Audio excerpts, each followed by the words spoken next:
Hello दोस्तों, नमस्कार। दीक्षा PCS channel में आपका स्वागत है। पीसीएस के लिए आधुनिक भारत का इतिहास पढ़ाने जा रहे हैं और इसमें चैप्टर वाइज एक एक चैप्टर दो चैप्टर क्लियर करते जा रहे हैं। ठीक है। इससे पहला जो चैप्टर आपको होगा, भारत में यूरोपीय वाणिज्य का प्रारंभ, भारत में यूरोपियों का आगमन। ठीक है। दूसरा आएगा बंगाल में अंग्रेजी प्रभुसत्ता। ऐसे ही हम चैप्टर एक एक क्लियर करते रहेंगे। ठीक है। जो आपका पहला चैप्टर आज यहाँ पर है, आधुनिक भारत के इतिहास में भारत में यूरोपीय वाणिज्य का प्रारंभ, भारत में यूरोपियों का आगमन। ठीक है। मध्यकाल में भारत को पश्चिमी देशों से जोड़ने वाले दो समुद्री मार्ग थे। कौन कौन थे? तो पहला है आपका फारस की खाड़ी वाला मार्ग, दूसरा आपका है लाल सागर वाला मार्ग। ठीक है। इंपॉर्टेंट है, इसको मैप में, हिस्ट्री के मैप में आप लोग देख लीजिएगा कि कहाँ कहाँ पर है। आगे दो कारणों से लाल सागर का मार्ग दुष्कर क्या था, प्रभाव क्या का पड़ता था उसका, तो मार्ग में अत्यधिक कुहरा पड़ता था, और दूसरा है चट्टानों का पड़ना। ठीक है। मार्ग में चट्टानों का पड़ना।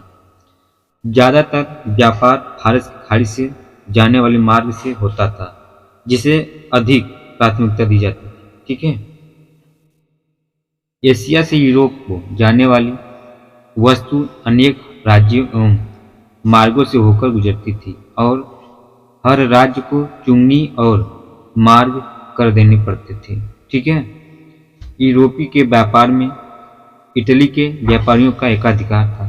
इसके कारण यूरोप के नवीन राज्य व्यापार से वंचित थे। ठीक है। अगला है 1453 ईस्वी में तुर्कों ने कुस्तुनतुनिया की विजय पर ऑटोमन साम्राज्य की स्थापना की थी और फारस की खाड़ी वाले मार्ग पर इनका नियंत्रण स्थापित हो गया, और फिर तुर्कों ने इस क्षेत्र से होने वाले यूरोपीय व्यापार में दिक्कतें पैदा करने लगी हैं। ठीक है। आगे आपका है भौगोलिक खोजों एवं व्यापारियों मार्गों के आविष्कार में पुर्तगाल अग्रणी था।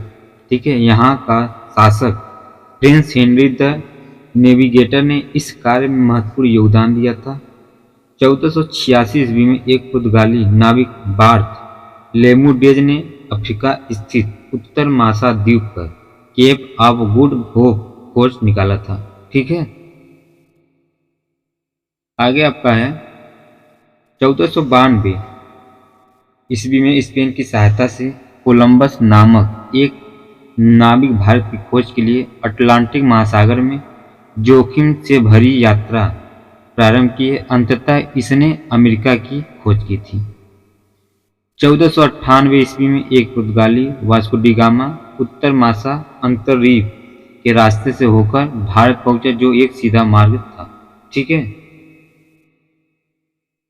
आगे आपका है यूरोपी के भारत आगमन का कार्यक्रम किया गया था। देश साइड है, एक साइड वर्ष है, एक साइड आपका है कंपनी का नाम। पुर्तगाली 1498 में आए थे भारत। एस्तादो द इंडिया की कंपनी का नाम है। दूसरा है डच, 1605 ईस्वी में आया था। बिरिंगदे ओस्त इंडसे। ठीक है। तीसरा आपका है ब्रिटिश, कब आया था? तो 1608 ईस्वी में। The governor and company of merchant of London trading into the east Indies. ठीक है। चौथा आपका है डेनिस, 1616 ईस्वी में। डेनिस ईस्ट इंडिया कंपनी था। और लास्ट है आपका पांचवा फ्रांसीसी, 1667 ईस्वी में आया था। कंपनी द इंड ओरिएंटल। ठीक है। अब इसके एक एक पार्ट देखा जाएगा। इसे जो पहला है आपका पुर्तगाली। पुर्तगाली जो है द्वारा यूरोप और भारत के बीच सीधे समुद्री मार्ग खोजने में आर्थिक और धार्मिक कारण सक्रिय थे। आर्थिक कारण में व्यापार करना और धार्मिक कारण में एशिया में ईसाई धर्म को प्रचार करना। ठीक है। सर्वप्रथम 1498 ईस्वी में वास्को डी गामा भारत में कालीकट बंदरगाह या केरल मालाबार तट पहुंचा। ठीक है। यहाँ पहले से बसे हुए अरबी व्यापारियों द्वारा वैमनस्य का रवैया अपनाया, लेकिन कालीकट के राजा येमोरी ने इसका स्वागत किया और मसाले तथा जड़ी बूटियों ले जाने की अनुमति प्रदान की थी। ठीक है। आगे आपका है 1500 ईस्वी में अल्वारेज केब्रल के नेतृत्व में पुर्तगालियों का दूसरा अभियान दल भारत गया। ये भी मसाला आदि लेकर पुर्तगाल पहुंचा था। ठीक है। 1502 ईस्वी में वास्को डी गामा पुनः भारत आया और इसी वर्ष इसने कोचीन में पुर्तगालियों की प्रथम फैक्ट्री की स्थापना की, अर्थात भारत में प्रथम पुर्तगाली बस्ती बसाई गई थी। अब 1505 ईस्वी में पुर्तगाली सरकार ने एक नई नीति अपनाई जिसके द्वारा भारत में एक गवर्नर की नियुक्ति की गई। इस संदर्भ में पहला गवर्नर अल्मीडा बना था। ठीक है।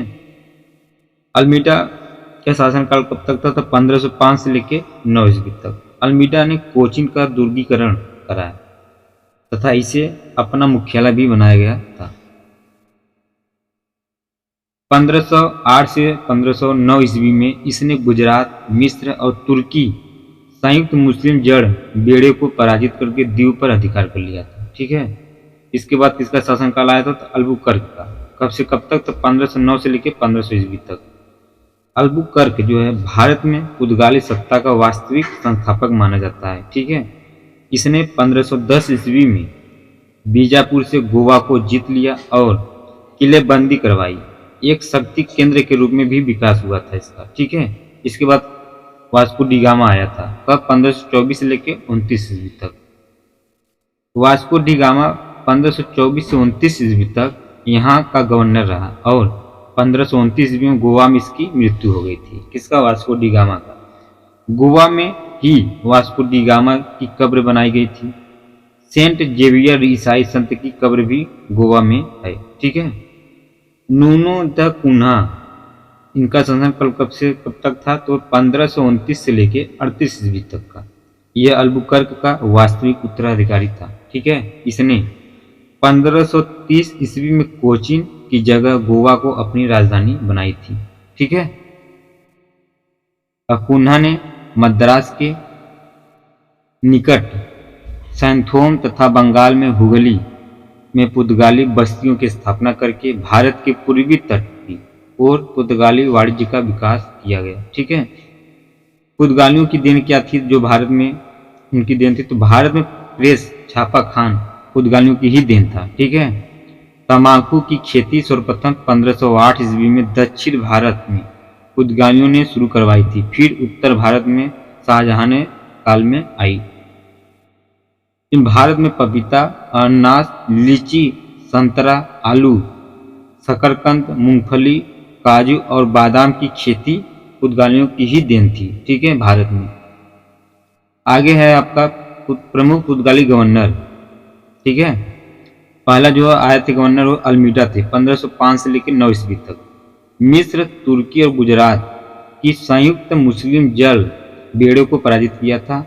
दूसरा है कोचीन का दुर्गीकरण और केन्नानौर में पुर्तगाली फैक्ट्री की भी स्थापना हुई थी। ठीक है। इसके बाद आते हैं अल्बुकर्क, पुर्तगाल के गवर्नर। इनकी शासनकाल कब से कब तक था? तो 1509 से लेकर 1500। 1510 ईस्वी में गोवा को जीतकर पुर्तगाली आधिपत्य की स्थापना की थी। भारत में पुर्तगाली सत्ता का वास्तविक संस्थापक था। ठीक है। इसके बाद आते हैं नूनो द कुन्हा। ये कोचीन के स्थान पर गोवा को राजधानी बनाया था। इनका जो कार्यकाल था 1529 से लेकर 38 ईस्वी तक। पूर्वी तट की ओर पुर्तगाली वाणिज्य का विस्तार हुआ था। हुगली एवं सिंथोम में पुर्तगाली फैक्ट्री की स्थापना हुई थी। ठीक है।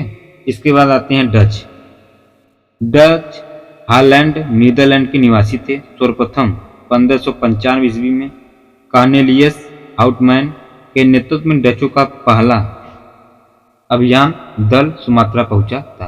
ठीक है। 1602 ईस्वी में विभिन्न डच कंपनियों को मिला करके हॉलैंड की सरकार ने United East India Company of Netherland के नाम से एक व्यापारिक संस्था या संस्थान की स्थापना की गई थी। आगे सर्वप्रथम 1605 ईस्वी में डच नौसेना नायक वादेर हेग के नेतृत्व में डचों का पहला अभियान दल भारत को भेजा गया और पूर्वी तट पर स्थित मुसलीपत्तनम में उन्होंने अपनी पहली फैक्ट्री स्थापित की थी। ठीक है। आगे है 1610 ईस्वी में उन्होंने पूर्वी तट पर स्थित पुलिकट को अपनी फैक्ट्री बनाई और इसे अपना मुख्यालय भी बनाया था। यह लोग यहाँ स्वर्ण पैगोडा मतलब सोने की मुद्रा ढालते थे। ठीक है। 1653 ईस्वी में डचों ने बंगाल मतलब स्थिर चिंसूरा में अपनी फैक्ट्री स्थापित की। बंगाल में यह डचों का सबसे बड़ा केंद्र था। ठीक है। कौन सा? चिंसूरा बंगाल में है। डचों द्वारा भारत में स्थापित की गई फैक्ट्रियां कौन कौन सी है? तो पहला है आपका 1605 ईस्वी में मछलीपट्टनम मतलब आंध्र प्रदेश में था। ठीक है। दूसरा फैक्ट्री इनका है 1606 ईस्वी में, कहाँ है? कोत्तुकोली, ये भी आंध्र प्रदेश में है। तीसरा है आपका 1610 ईस्वी में पुलिकट, आंध्र प्रदेश में है। चौथा कंपनी जो है इनकी 1616 ईस्वी में सूरत मतलब गुजरात में। पांचवा है 1627 ईस्वी में पीपली मतलब पश्चिम बंगाल में है। छठवां 1653 ईस्वी में चिंसूरा, ये भी पश्चिम बंगाल में। ठीक है। और सातवां जो इनका है आपका 1658 ईस्वी में कासिम बाजार मतलब बालासोर एवं नेकपत्तनम। ठीक है। डच लोग भारत से सूती वस्त्र, नील, सोरा, कच्चे रेशम, अफीम, नमक और चावल का निर्यात करते थे। ठीक। कौन से? डच लोग। डच लोग भारत से मसाला का निर्यात नहीं करते थे। ठीक है। डचों द्वारा भारत से निर्यात की जाने वाली वस्तुएं सूती वस्त्र, सोरा, अफीम, नमक, नील, कच्चे रेशम और चावल। ठीक है। इसके बाद आते हैं अंग्रेज। एलिजाबेथ फर्स्ट का शासनकाल ब्रिटिश इतिहास काल में स्वर्णिम युग के नाम से जाना जाता है। ठीक है। यह कई दृष्टियों में महत्वपूर्ण रहा है। इस काल में व्यापारिक उन्नति के लिए भी अनेक प्रयास किए गए।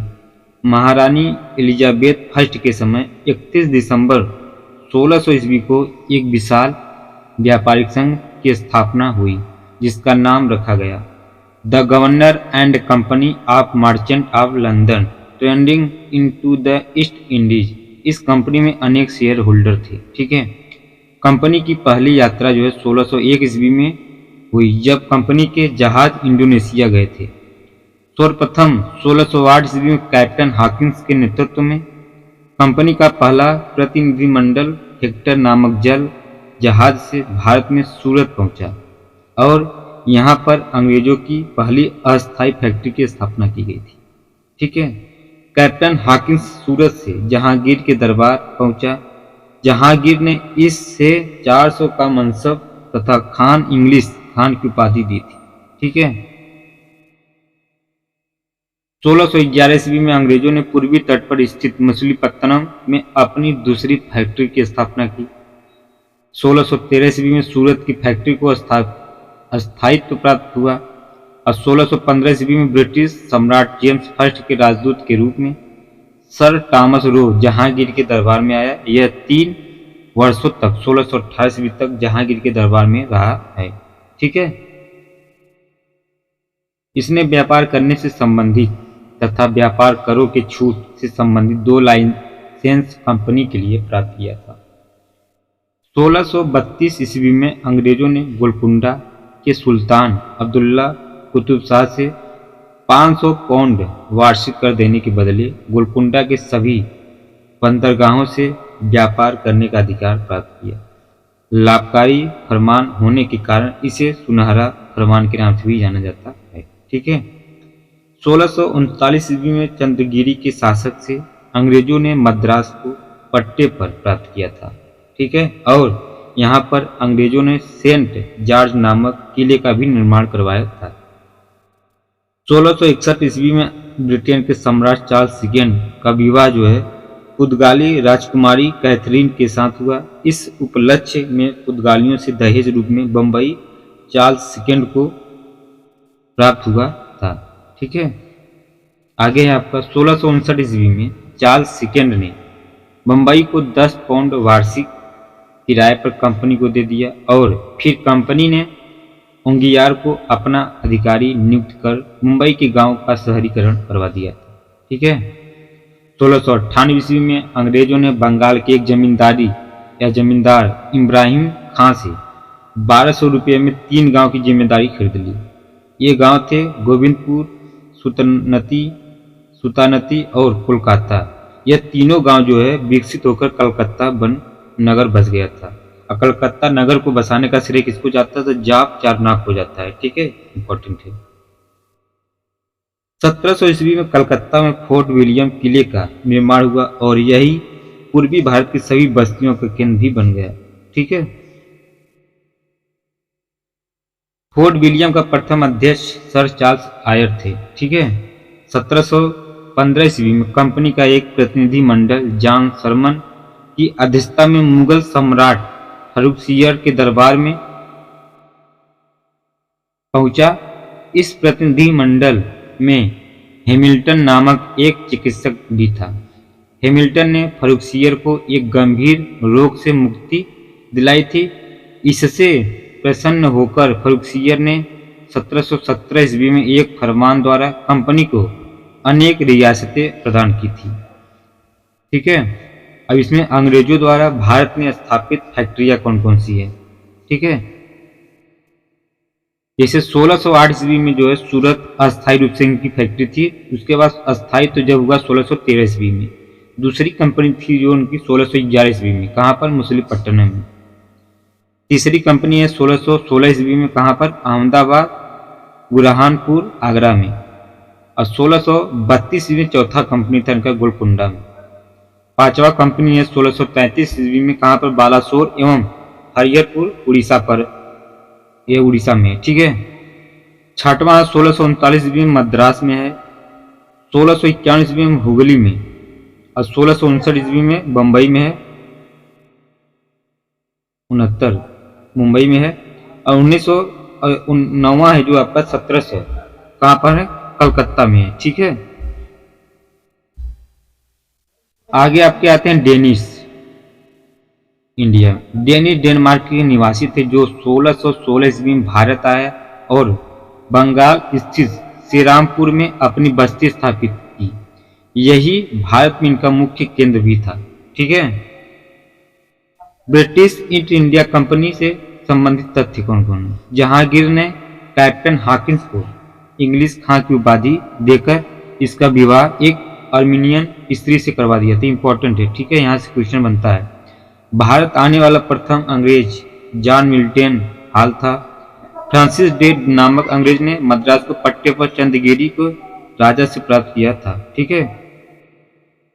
आगे है आपका जेराल्ड ओंगियार को मुंबई नगर का संस्थापक माना जाता है। ठीक है। अंग्रेजी कंपनी की प्रथम प्रेसिडेंसी की स्थापना सूरत में हुई थी। ठीक है। आगे आपका है फ्रांसीसी ईस्ट इंडिया कंपनी की स्थापना लुई 14वें के शासनकाल में इसके मंत्री कोबल्ट के प्रयासों से 1664 ईस्वी में हुई थी। ठीक है। सर्वप्रथम 1667 ईस्वी में फ्रांसिस कारो के नेतृत्व में फ्रांसीसियों का पहला अभियान दल भारत में सूरत पहुंचा और यहीं पर इन्होंने अपनी पहली फैक्ट्री की स्थापना की थी। ठीक है। 1669 ईस्वी में फ्रांसीसियों ने पूर्वी तट पर स्थित मछलीपट्टनम में अपनी दूसरी भी फैक्ट्री की स्थापना की थी। आगे 1673 ईस्वी में बंगाल के सूबेदार शाइस्ता खां से एक जमीन प्राप्त की। इस जमीन पर चंद्रनगर नामक प्रसिद्ध फ्रांसीसी बस्ती का विकास हुआ था। ठीक है। 1701 ईस्वी में फ्रांसीसियों ने पांडिचेरी को अपना मुख्यालय बनाया और यहाँ का पहला गवर्नर फ्रांसिस मार्टिन था। 1735 में ड्यूमा फ्रांसीसी गवर्नर बनकर पांडिचेरी आया। इसके समय में फ्रांसीसी व्यापार का अत्यधिक विकास भी हुआ था। ठीक है। आगे आपका आता है आंग्ल फ्रांसीसी संघर्ष, मतलब कर्नाटक का युद्ध। ठीक है। पहला कर्नाटक का प्रथम युद्ध जो है 1746 लेके 48 ईस्वी के बीच में हुआ था।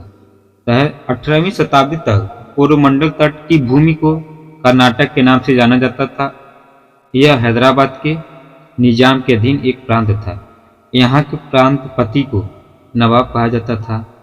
सर्वप्रथम 1746 ईस्वी में बार्नेट ने के नेतृत्व में अंग्रेजी जलबेड़े ने कुछ फ्रांसीसी जलपोतों को पकड़कर अपने कब्जे में ले लिया था। ठीक है। डुप्ले ने इसकी शिकायत कर्नाटक के नवाब से किया, लेकिन नवाब ने डुप्ले की किसी बात का ध्यान नहीं दिया। अतः डुप्ले ने अंग्रेजी बस्ती मद्रास का घेरा डाल दिया।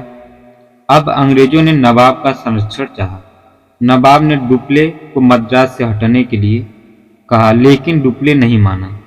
परिणाम स्वरूप नवाब ने फ्रांसीसियों के विरुद्ध युद्ध की घोषणा कर दी और फिर एक युद्ध में सेंट थोम का युद्ध हुआ।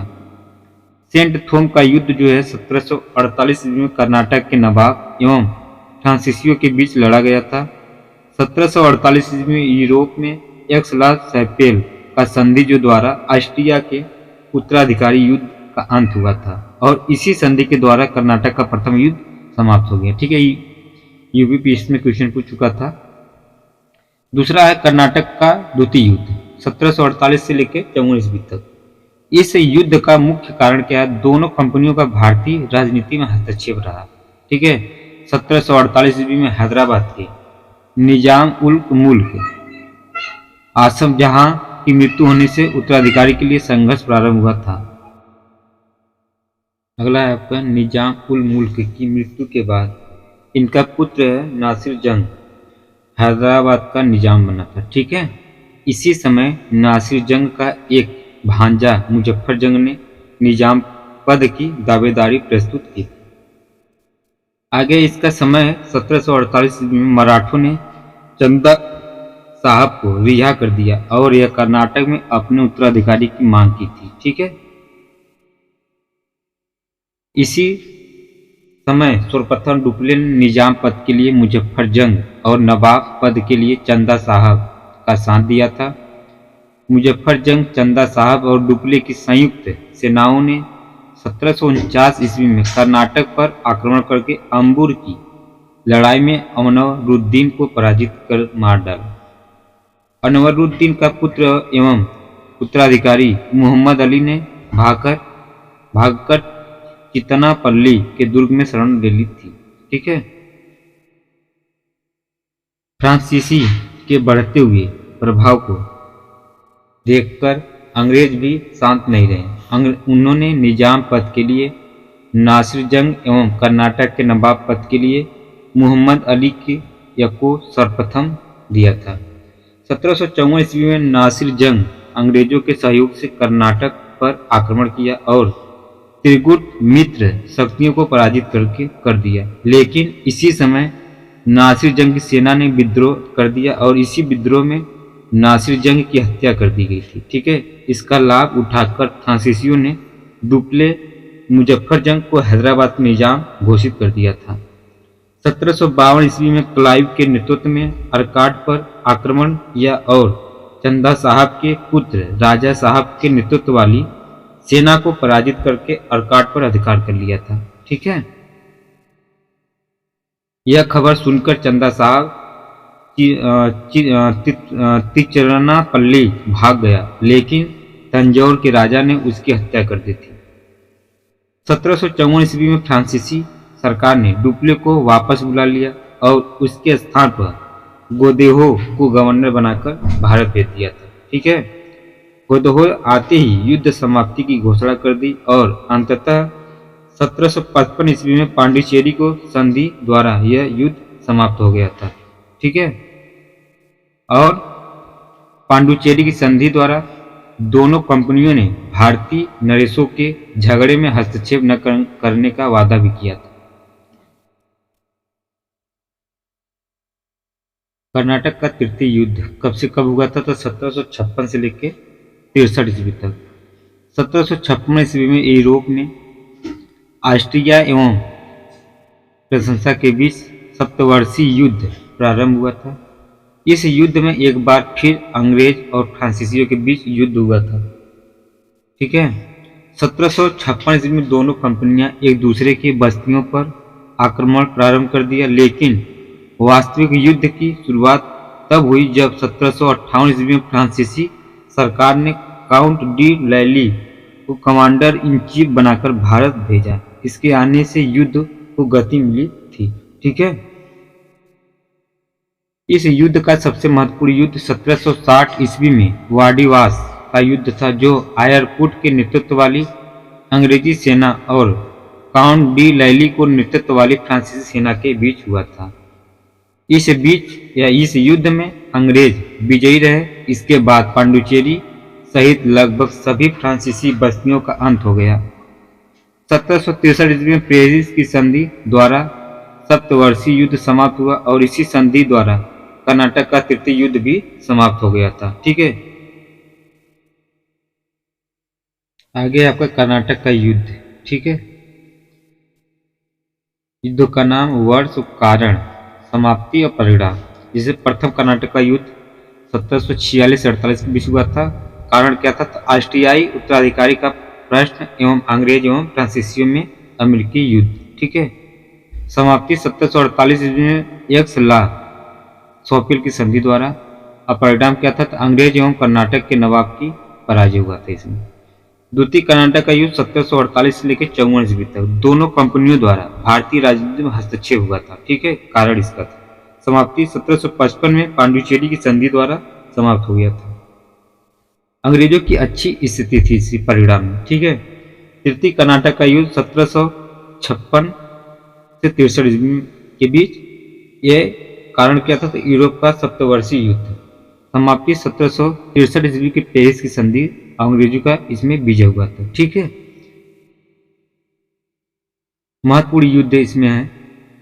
कुछ युद्ध का नाम है, वर्ष, किसके माध्यम से और परिणाम। जिसे सेंट थोम का युद्ध 1748 ईस्वी में कर्नाटक के नवाब एवं फ्रांसीसियों के बीच हुआ था। परिणाम क्या था? फ्रांसीसी इसमें विजयी हो गया था।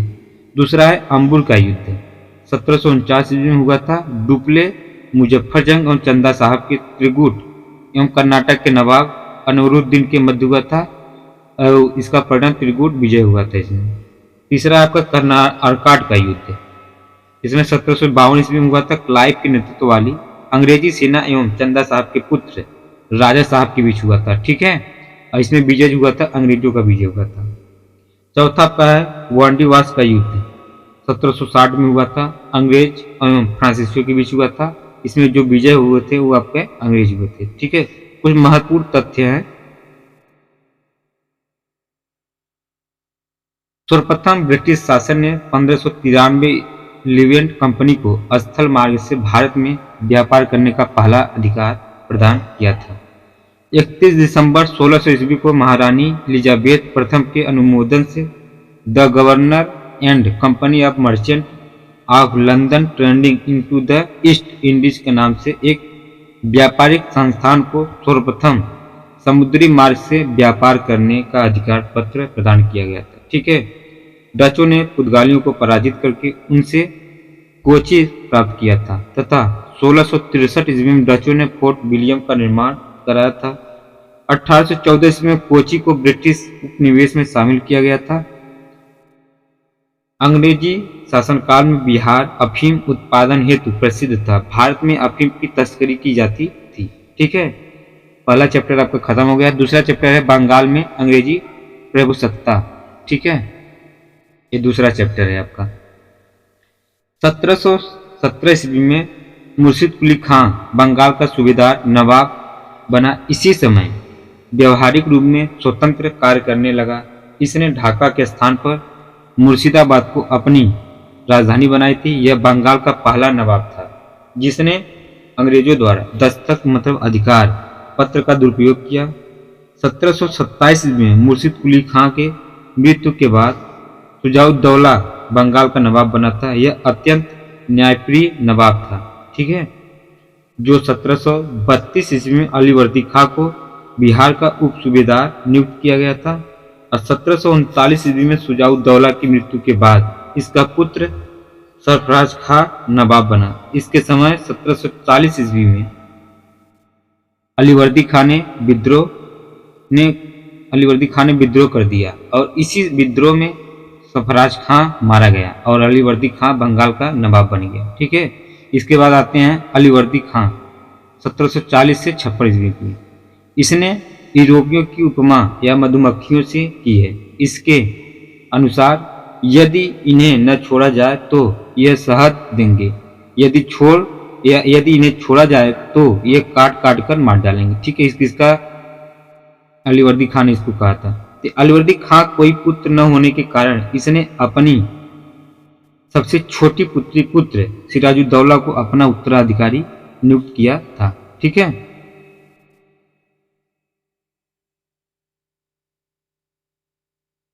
आगे आपका सिराजुद्दौला 1756 से 57 का कार्यकाल था। सिराजुद्दौला का अंग्रेजों के साथ संबंध बिगड़ गया क्योंकि अंग्रेजों ने नवाब के शत्रुओं को शरण दे रखी थी और नवाब के मना करने के बावजूद भी बस्तियों का दुर्गीकरण कर रहे थे। इसी कारण सिराजुद्दौला रुष्ट हो गया और 15 जून 1756 ईस्वी को नवाब कलकत्ता स्थित फोर्ट विलियम पर आक्रमण कर दिया। 5 दिनों के युद्ध के बाद 20 जून 1756 ईस्वी को फोर्ट विलियम पर अधिकार कर लिया और अंग्रेज भागकर फुल्टा नामक टापू में शरण ले ली थी। ठीक है। काला कठोरी या कोठरी की घटना 20 जून 1756 ईस्वी में। इस घटना का उल्लेख एक अंग्रेज अधिकारी हालवेल ने किया था। हालवेल के अनुसार 20 जून की रात्रि को नवाब ने 146 अंग्रेज बंदियों को एक कोठरी में बंद कर दिया। इसमें दूसरे दिन 123 अंग्रेजों की मृत्यु हो गई और हालवेल सहित 23 अंग्रेज जीवित रहे। ठीक है। संभवतः यह हालवेल की मनगढ़ंत कहानी है क्योंकि इसकी पुष्टि अन्य स्रोतों से नहीं होती है। दूसरा, प्लासी का युद्ध 17 जून 1757 को, 23 जून 1757 को। ठीक है। प्लासी का युद्ध, प्लासी भागीरथी नदी के तट पर स्थित है। यह युद्ध क्लाइव की नेतृत्व वाली एक छोटी सी अंग्रेजी सेना और नवाब सिराजुद्दौला की 50,000 सेना के साथ हुआ था। ठीक है। यह युद्ध प्रारंभ होते ही मीर जाफर अपनी सेना लेकर अलग हो गया। अंततः इस युद्ध में नवाब सिराजुद्दौला पराजित होकर मुर्शिदाबाद भाग गया, लेकिन नवाब को मुर्शिदाबाद में पकड़कर बंद कर दिया गया था। ठीक है। इसके बाद मीर जाफर बंगाल का नवाब बना और क्लाइव को व्यक्तिगत रूप से बहुत धन मिला। इस तरह प्लासी के युद्ध ने भारत में अंग्रेजी प्रभुसत्ता की नींव डाली थी। कंपनी को 24 परगना जिले की दीवान या दीवानी प्राप्त हुई थी। ठीक है। आगे क्लाइव का नवाब के विरुद्ध षड्यंत्र क्या था। तो नवाब सिराजुद्दौला के प्रमुख अधिकारी उससे असंतुष्ट थे। इसका लाभ उठाकर क्लाइव ने नवाब के विरुद्ध एक षड्यंत्र रचा था। इस षड्यंत्र में नवाब के मुख्य सेनापति मीर जाफर दीवान रायदुल्लभ और एक सैनिक अधिकारी यार लतीफ तथा बंगाल एक व्यापारी जगत सेठ सम्मिलित थे। ठीक है। इसके बाद किसका शासनकाल आता है, तो मीर जाफर का 1757 से लेकर 60 ईस्वी तक। 1760 ईस्वी में क्लाइव इंग्लैंड में वापस चला गया। इसके स्थान पर वेंसिस्टार्ट बंगाल का गवर्नर बनकर भारत आया था। ठीक है। वेंसिस्टार्ट ने नवाब बदलने का निश्चय किया। इसके लिए इसने मीर जाफर की दामाद मीर कासिम से समझौता किया था। समझौते के अनुसार मीर कासिम को नवाब बनाया गया। बदले में मीर कासिम कंपनी को वृद्धवान या मिदनापुर और चटगांव जिले या जिलों की दीवानी और अधिकारियों को धन देगा। इसके बाद वेंसिस्टार्ट ने मीर जाफर के सामने यह प्रस्ताव रखा कि वह मीर कासिम को नायब सूबेदार नियुक्त कर दे और प्रशासन के सारे अधिकार सौंप दे। इससे असंतुष्ट होकर मीर जाफर ने नवाब पद से इस्तीफा दे दिया और मीर कासिम नवाब बन गया था। ठीक है। आगे है आपका मीर कासिम 1760 से 63 ईस्वी के बीच। मीर कासिम ने मुर्शिदाबाद के स्थान पर मुंगेर को अपनी राजधानी बनाई थी। इसने मुंगेर में तोपखाना एवं बंदूक निर्माण करने का कारखाना स्थापित किया था। इसने अपनी सेना को यूरोपीय ढंग से प्रशिक्षित करने के लिए एक जर्मन अधिकारी वाल्टर रिनहार्ड, इसको कहते हैं समरू, को नियुक्त किया गया था। ठीक है। आगे आपका 1763 ईस्वी में मीर कासिम ने संपूर्ण बंगाल को व्यापार कर से मुक्त कर दिया था। इस घटना से अंग्रेज आंख बबूला हो गया और अंग्रेजों ने मीर जाफर को पुनः नवाब घोषित कर दिया। मीर कासिम के विरुद्ध युद्ध भी छेड़ा गया था। ठीक है। 1765 ईस्वी में क्लाइव पुनः भारत आया और इसने बंगाल के नवाब, मुगल सम्राट और अवध के नवाब से अलग अलग संधियां की थी।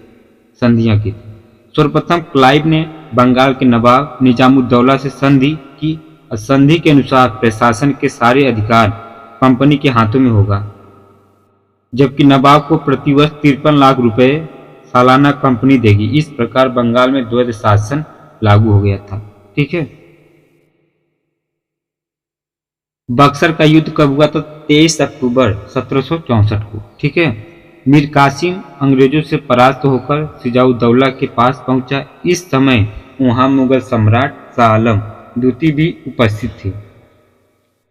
इन तीनों ने अंग्रेजों के विरुद्ध संयुक्त मोर्चे का निर्माण किया और तीनों अपनी सेना लेकर बक्सर पहुंचे और अंग्रेजों से युद्ध किया।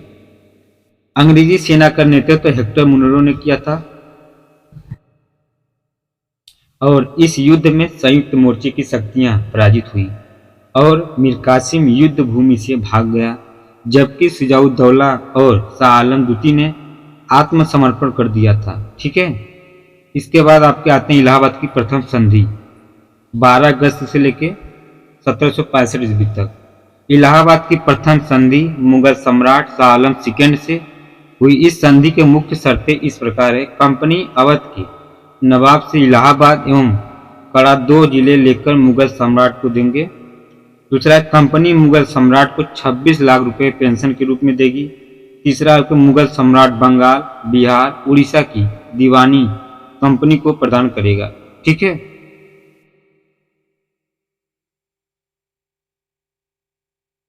आगे आपका इलाहाबाद की दूसरी संधि कब हुई थी? तो 16 अगस्त 1765 ईस्वी में। यहाँ से क्वेश्चन भी बनता है। यह संधि अवध के नवाब सिजाउद्दौला से हुई। इस संधि की मुख्य शर्तें इस प्रकार थी। पहला इसमें है, कंपनी अवध के नवाब से इलाहाबाद एवं कड़ा का जिला प्राप्त करके मुगल सम्राट को दे दिया गया। दूसरा है, अवध के नवाब पर हर्जाने के रूप में 50 लाख रुपए एवं चुनार का किला कंपनी प्राप्त करेगी। तीसरा है कि कंपनी को अवध में कर मुक्त व्यापार करने का अधिकार होगा। चौथा, आपका अवध की सुरक्षा के लिए अवध में एक अंग्रेजी सेना रखी जाएगी जिसका खर्च अवध का नवाब देगा। ठीक है। आगे 1765 से 1772 ईस्वी तक बंगाल में द्वैध शासन चलता रहा। 1772 ईस्वी में वारेन हेस्टिंग्स बंगाल का गवर्नर बनकर आया। इसमें द्वैध शासन को समाप्त कर बंगाल में कंपनी का शासन स्थापित किया था। ठीक है। आंग्ल मैसूर संघर्ष ये क्या है? 18वीं शताब्दी के मध्य में मैसूर में चिक्का कृष्णराज नामक शासक शासन कर रहा था, लेकिन वास्तविक शक्ति नंदराज के हाथों में थी। इसी समय मैसूर की सेना में हैदर अली नामक एक व्यक्ति सिपाही के रूप में भर्ती हुआ, जो एक दिन मैसूर का शासक बना था। ठीक है। आगे आपका है हैदर अली। ठीक है। हैदर अली का जन्म कब हुआ था? 1721 ईस्वी में बूढ़ी कोटा नामक स्थान पर हुआ था। इसके पिता फतेह मोहम्मद मैसूर की सेना में एक सिपाही थे। ठीक है, जो एक युद्ध में मारे गए। बड़ा होने पर हैदर अली मैसूर की सेना में भर्ती हुआ और हैदर अपने गुण और योग्यता के कारण 1755 ईस्वी में डीडी गुल का फौजदार नियुक्त हुआ। डीडी गुल के फौजदार के रूप में फ्रांसीसियों के सहयोग से एक आधुनिक शस्त्रागार की स्थापना किया गया था। ठीक है। और 1759 ईस्वी में मराठों आगे आपका है 1760 ईस्वी में चिक्का कृष्णराज की मृत्यु के बाद हैदर और मैसूर का स्वतंत्र शासक बन गया था। अंग्रेज प्रारंभ से ही हैदर को अपना शत्रु मानते थे, क्योंकि हैदर ने अपने उत्कर्ष में फ्रांसीसियों की मदद ली थी। ठीक है। आगे प्रथम आंग्ल मैसूर युद्ध 1767 से 1769 ईस्वी तक। ठीक है। इसमें क्या है कि इस युद्ध का मुख्य कारण मद्रास की अंग्रेजी सरकार तथा मैसूर के बीच कर्नाटक का सीमा विवाद था। सर्वप्रथम 1767 ईस्वी में जोसेफ स्मिथ के नेतृत्व में अंग्रेजी सेना ने मैसूर में आक्रमण किया। प्रारंभ में हैदर पराजित हुआ, लेकिन बाद में इसे अंग्रेजी सेना को पराजित कर दिया। ठीक है। पराजित हुआ, लेकिन बाद में इसने अंग्रेजी सेना को पराजित कर दिया। मद्रास तक पीछा करते हुए आया। अंततः अंग्रेजों ने संधि की याचना की, परिणाम मद्रास की संधि हुई थी। ठीक है, आगे है आपका, अगला है आपका मद्रास का संधि 1769 ईस्वी में। ठीक है, यह संधि हैदर अली और मद्रास की अंग्रेजी सरकार के बीच हुई थी। इसकी शर्तें निम्न थी। पहला क्या है आपका, एक दूसरे के जीते हुए क्षेत्र एक दूसरे को वापस किए जाएंगे। दूसरा है हैदर अली अंग्रेज बंदियों को हरा करेगा। तीसरा आपका, अंग्रेज हैदर अली को युद्ध का हर्जाना देंगे। ठीक है, इस युद्ध में अंग्रेजों की अजेयता को समाप्त कर दिया गया था। ठीक है, अगला है आपके आगे द्वितीय आंग्ल मैसूर युद्ध। ठीक है, कब हुआ था, तो 1780 से लेकर 84 ईस्वी के बीच। इस युद्ध का मुख्य कारण अंग्रेजों ने फ्रांसीसी बंदरगाह माही पर अधिकार कर लिया, जो हैदर के राज्य के अंतर्गत था। इस घटना से हैदर अली अंग्रेजों से नाराज हो गया और अंग्रेजों के मित्र राज्य कर्नाटक पर आक्रमण कर दिया था। ठीक है, कर्नाटक के नवाब मोहम्मद अली हैदर के विरुद्ध अंग्रेज से सहायता मांगी थी। अंग्रेजों ने दो सेनापतियों के नेतृत्व में दो अलग अलग सेनाएं कर्नाटक भेजी। रास्ते में हैदर के पुत्र टीपू ने हेक्टर मुनरो की नेतृत्व वाली अंग्रेजी सेना को रोककर युद्ध करने लगा, जिससे एक ही सेना कर्नाटक पहुंच सकी थी। परिणाम स्वरूप अरंदी में हैदर ने कर्नल बेली के नेतृत्व वाली अंग्रेजी सेना को पराजित किया था। ठीक है, आगे है 1782 ईस्वी में अंग्रेजों ने आयरकूट के नेतृत्व में एक सेना मैसूर पर आक्रमण किया और पोर्टो-नोवा के युद्ध में हैदर को पराजित किया। युद्ध में घायल होने के बाद हैदर की मृत्यु हो गई थी।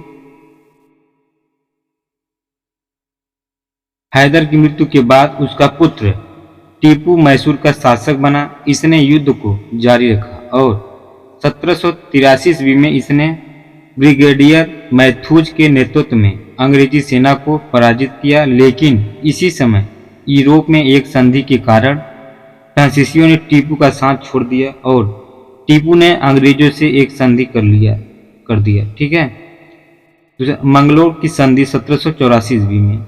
इस संधि के द्वारा द्वितीय आंग्ल मैसूर युद्ध समाप्त हो गया था। इस संधि के द्वारा एक दूसरे के जीते हुए क्षेत्र एक दूसरे को वापस कर दिया। टीपू ने अंग्रेज बंदियों को रिहा कर दिया था। ठीक है, आगे आपका है तृतीय आंग्ल मैसूर युद्ध 1790 से 92 के बीच। इस युद्ध का तात्कालिक कारण इकोटा और प्रेयानूर के दो दुर्गों डचों से टीपू खरीदना चाहता था, लेकिन अंग्रेजों के मित्र राज्य त्रावणकोर ने खरीद लिया। इस कार्य से टीपू नाराज होकर त्रावणकोर पर आक्रमण कर दिया। इसी समय गवर्नर जनरल लॉर्ड कॉर्नवालिस ने मराठा तथा निजाम से संधि करके सम्मिलित रूप से मैसूर पर आक्रमण कर दिया था। कॉर्नवालिस मैसूर के अनेक क्षेत्रों को जीतकर श्रीरंगपट्टनम को घेर लिया। बाध्य होकर टीपू ने अंग्रेजों से संधि कर ली थी। ठीक है, इसके बाद आते हैं श्रीरंगपट्टनम की संधि। कब हुआ था, 1792 ईस्वी में। इस संधि के द्वारा तृतीय आंग्ल मैसूर युद्ध समाप्त हो गया।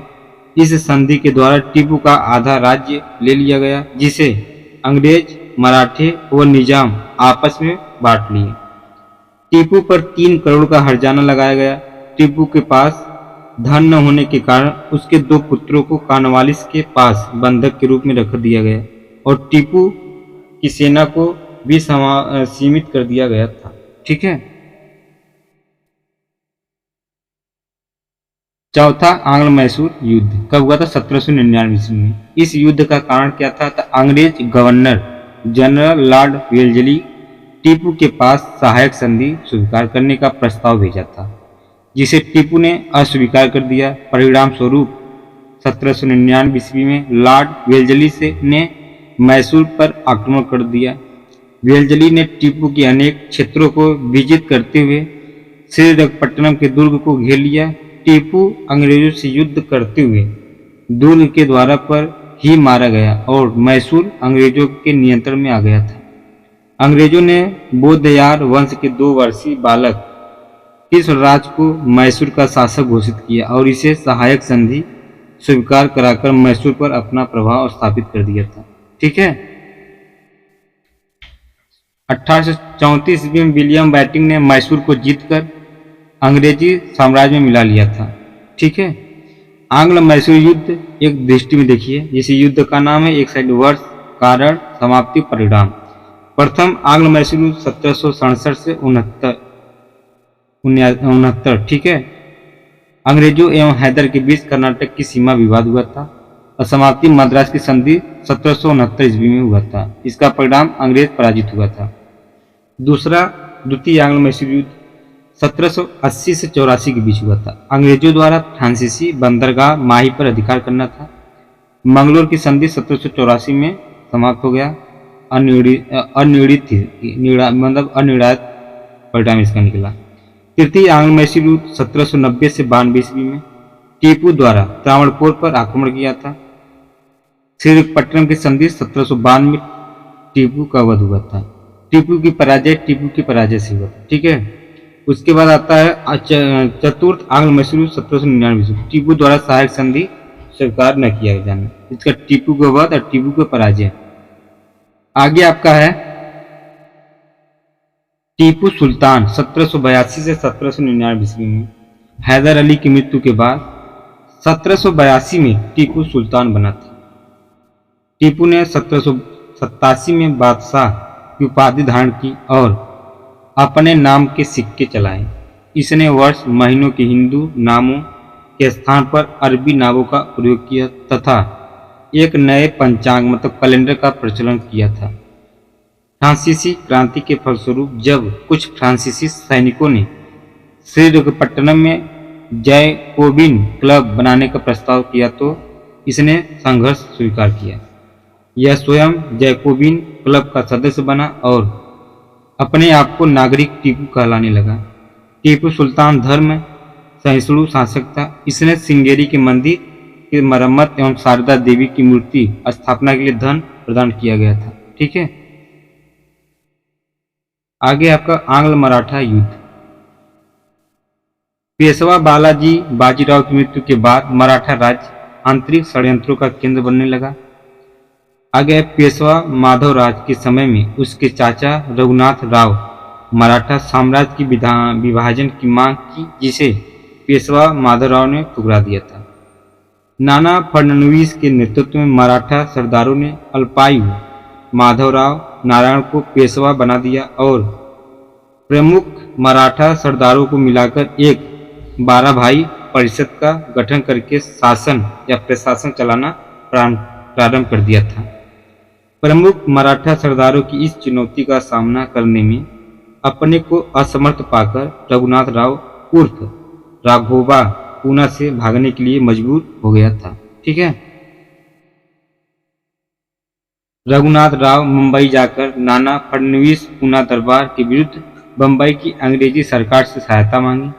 इसके इस दुर्भाग्यपूर्ण प्रयास ने प्रथम आंग्ल मराठा युद्ध की पृष्ठभूमि तैयार कर दी। बंबई की अंग्रेजी सरकार रघुनाथ राव को पेशवा बनाने के लिए सूरत की संधि की थी। ठीक है। प्रथम आंग्ल मराठा युद्ध 1775 से 1782 ईस्वी के बीच है। सूरत की संधि के अनुसार कर्नल किटिंग के नेतृत्व में एक अंग्रेजी सेना सूरत पहुंची। दूसरा है 18 मई 1775 ईस्वी को आरस के मैदान में अंग्रेजों एवं मराठों के बीच भीषण युद्ध हुआ, जिसमें मराठे पराजित हुए, लेकिन अंग्रेजों का मराठा क्षेत्र पर अधिकार नहीं हो सका। ठीक है। आगे आपका 1778 ईस्वी में बंबई की अंग्रेजी सरकार ने पुनः मराठों से युद्ध प्रारंभ कर दिया। वारेन हेस्टिंग ने बंगाल से एक सेना इनकी सहायता के लिए भेज दिया। तेलगांव के युद्ध में बंबई की अंग्रेजी सेना मराठों से पराजित हो गई थी। ठीक है। परिणाम स्वरूप 1779 में बड़ागांव की संधि हुई थी। सालबाई की संधि कब हुआ था? तो 17 मई 1782 ईस्वी को। यह संधि पूना दरबार एवं अंग्रेजों के बीच हुई थी। इसके द्वारा प्रथम आंग्ल मराठा युद्ध समाप्त हुआ था। प्रमुख शर्तें हैं इसका, जैसे सेलसेट द्वीप एवं थाना का दुर्ग अंग्रेजों को दिया जाएगा। दूसरा है अंग्रेज रघुनाथ राव का साथ छोड़ेंगे। तीसरा, रघुनाथ राव पर खर्च की गई राशि 12 लाख रुपए पूना दरबार अंग्रेजों को देगा। चौथा पे राघोबा को 3.5 लाख रुपए वार्षिक पेंशन दी जाएगी। ठीक है। पांचवा आकर बंबई एवं दक्षिण में एक दूसरे के जीते हुए क्षेत्र एक दूसरे को वापस किए जाएंगे। इस संधि द्वारा 20 वर्ष की शांति रही है। द्वितीय आंग्ल मराठा युद्ध 1803 से 1805। 1800 ईस्वी में नाना फडणवीस की मृत्यु के बाद पूना दरबार षड्यंत्रों का केंद्र बन गया था। पेशवा बाजीराव सेकेंड एवं दौलता राव सिंधिया ने होलकर के विरुद्ध संयुक्त मोर्चा बनाकर उसे नीचा दिखाना चाहा। 1802 ईस्वी में पूना के निकट हुए युद्ध में होलकर ने संयुक्त सेना को पराजित कर दिया और रघुनाथ राव के दत्तक पुत्र अमित राव के बेटे विनायक राव को पेशवा घोषित किया। ठीक है। परिणाम स्वरूप पेशवा बाजीराव सेकेंड अंग्रेजों के पास पहुंचा और सहायता की मांग की। परिणाम स्वरूप बेसिन की संधि हुई। अगला है कि दौलत राव सिंधिया, अप्पाजी भोसले ने एवं यशवंत राव होलकर ने पेशवा का विरोध किया, जिसके कारण द्वितीय आंग्ल मराठा युद्ध प्रारंभ हो गया था। ठीक है। लॉर्ड वेल्जली ने सर्वप्रथम सिंधिया एवं भोसले की सेना को पराजित किया। दोनों ने अंग्रेजों से अलग अलग संधि कर लिया था। 1805 ईस्वी में अंग्रेजों ने यशवंत राव होलकर को भी पराजित कर दिया। परिणाम स्वरूप इसने भी अंग्रेजों से संधि कर ली थी। ठीक है।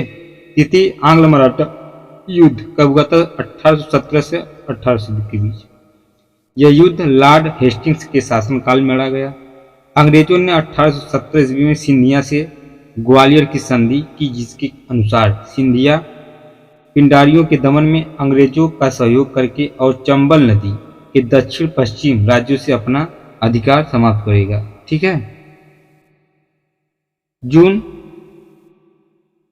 1817 में अंग्रेजों ने पेशवा से पूना की संधि की, जिसके द्वारा पेशवा ने मराठों की प्रधानता त्याग दी। इससे पहले भोसले ने भी अंग्रेजों की अधीनता स्वीकार कर लिया था। 1817 में ही संधि का उल्लंघन करके पेशवा भोसले एवं होलकर ने अंग्रेजों के विरुद्ध युद्ध की घोषणा की।